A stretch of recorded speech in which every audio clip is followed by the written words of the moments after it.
Баршаңызға сәлем, сіздермен Гүлфия Ерболқызы. Бүгінгі бейнеде 30 минутта дайындалатын өте дәмді және жұмсақ рогаликеден жасалу жолымен бөлісемін. Отбасыларыңызға қонақ келгенде жасап көріңіздер. Өте дәмді болып шығады. YouTube арнама тіркелуді ұмытпаңыздар, өте көп рецепттер бар.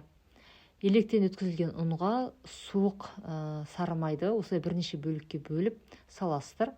Содан кейін осылай қолмен еземіз сары майды ұсақтап.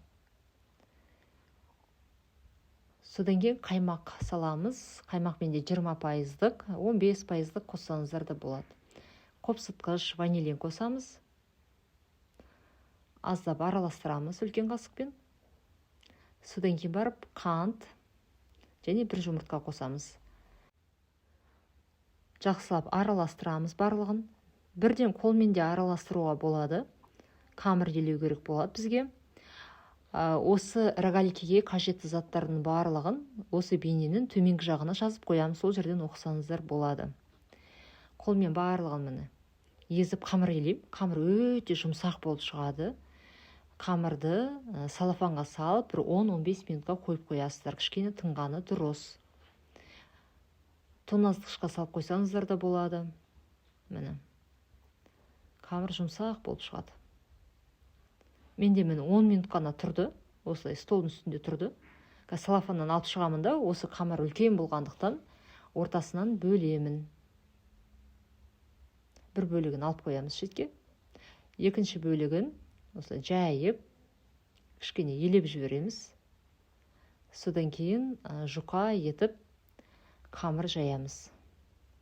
Енді бұл жерде қатты жұқа болудың да керек жоқ. Үстін басып. Қамыр өте жұмсақ болғандықтан бірден қамыр жайылады. Енді бірнеше бөлікке бөлеміз. Бізге рогалике дайындау керек қой. Қамырдың түсі де әдемі болып шығады. Қолға да жабыспайды. Мен осылай бірнеше бөлікке бөліп аламыз. Содан кейін мен варенка сгущенкасын қостым. Бұл жаққа орех, изюм, курага салсаңыздар болады, алма салсаңыздар болады. Енді өздеріңіз білесіздер. Тосап салсаңыздар болады. Мен осылай варенканы салдым. Менде қою екен деп сатып алған, бірақ сүйек болып қалды. Дегенмен де дәмі болсын деп, жаңағы салмасын дәмі болсын деп мен қостым. Салмасын салғаннан кейін осылай бейнеде көрсетілгендей осылай орап қамырды. Осылай аламыз мен. Және де 180 градуста 15-20 минут пісіріп аламыз. Өз пештеріңізге қараңыздар, өте тез піседі. Мен өте дәмді болып шықты. Міндетті түрде жасап көріңіздер. Егер дайындасаңыздар, осы рецепт пайдалы болса, комментарийға міндетті түрде жазып, лайк басып, осы YouTube каналыма тіркеліп алыңыздар.